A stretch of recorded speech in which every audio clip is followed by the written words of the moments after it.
Le procès de l'attentat de Magnanville maintenant. L'accusé, hier, a nié toute participation dans l'assassinat du couple de policiers. Première journée d'audience en forme de mise au point pour le seul accusé de ce procès.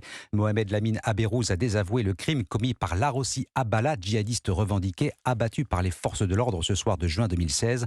Un acte monstrueux, a-t-il expliqué au juge de la cour d'assises spéciale. Compte rendu d'audience, Jean-Baptiste Marty.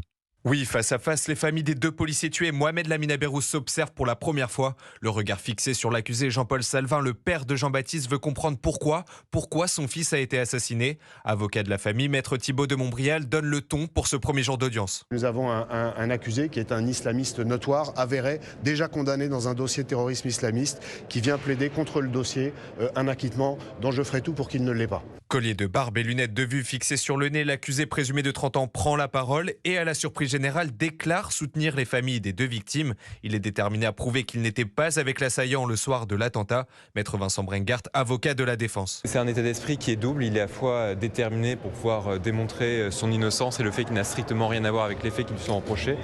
Et en même temps, il est aussi réaliste sur la difficulté qu'il peut y avoir à faire valoir sa position devant des juridictions antiterroristes et à pouvoir être entendu. Pour le préserver des débats, l'enfant du couple de policiers morts est absent. Le procès reprend ce matin avec l'interrogatoire de personnalité de l'accusé. Jean-Baptiste Marty qui suit ce procès devant la cour d'assises spéciale de Paris pour Europe 1.